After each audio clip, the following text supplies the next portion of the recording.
এখন আমরা আছি আলিপুরদুয়ারের মধ্যে। এখানে যে জলদাপাড়া অভয়ারণ্য, সেই জঙ্গলে আমরা জিপ সাফারি করতে যাচ্ছি। আমাদের সঙ্গে আছে অপু আছে, রাঘুল আছে, এদিকে রাজা আছে, আমাদের টেকনিক্যাল অ্যাসিস্ট আছে রাজেশদা। দেখা যাক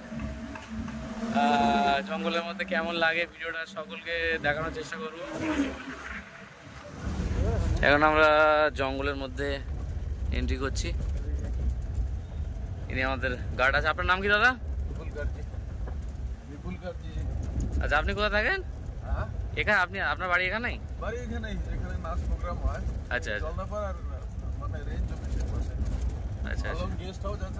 হ্যাঁ। এটা হলো তোরসা নদী, তিস্তা তোরসা। আমরা ছোটবেলায় বইতে পড়েছি নাকি? বলো রাজা, বলো কেমন লাগছে?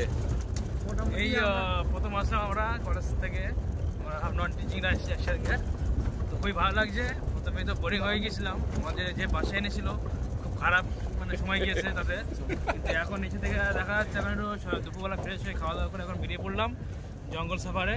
তোমার এই গাড়িতে 5 জন আছি। এখন বিভিন্ন জন্তু জানোয়ার দেখবো আমরা। Adventure tour. আচ্ছা ঠিক আছে, জঙ্গলে প্রবেশ করছি আমরা আবার এই যে জঙ্গলের মধ্যে ঢুকি। ভালো করে দেখা যাবে। ভিডিও আছে, হ্যাঁ ঠিক আছে। Adventure tour.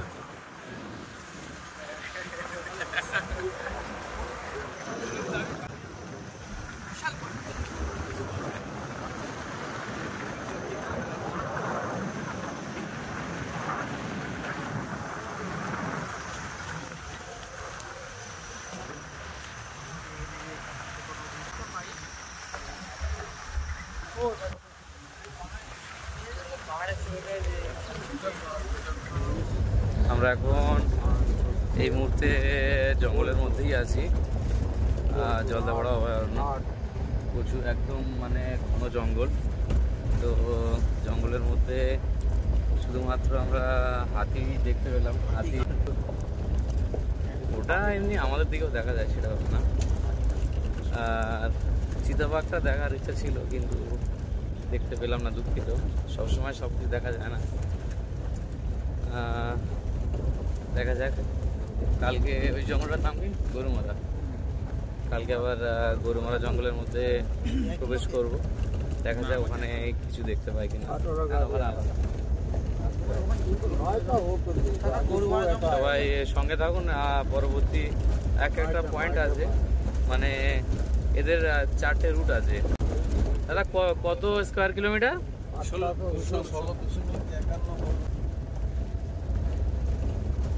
প্রচুর বড় জঙ্গল। তো দেখা যাক, আর একটা অন্যদিকে ঢুকছি আমরা, সেখানে কিছু দেখতে পাই কিনা। এখন আমরা প্রপার জঙ্গলের মধ্যেই আছি, গভীর জঙ্গল, ঘন জঙ্গল। জঙ্গলটা হচ্ছে 216.51 বর্গ কিলোমিটার ধরে জুড়ে এই জঙ্গলটা বিস্তৃত। এই মুহূর্তে একটা ময়ূর দেখতে পেলাম। দেখা যাক সামনে আর কিছু দেখতে পাই কিনা। এখনো জঙ্গলের মধ্যেই আছি। এখন বাজে হচ্ছে 4:30।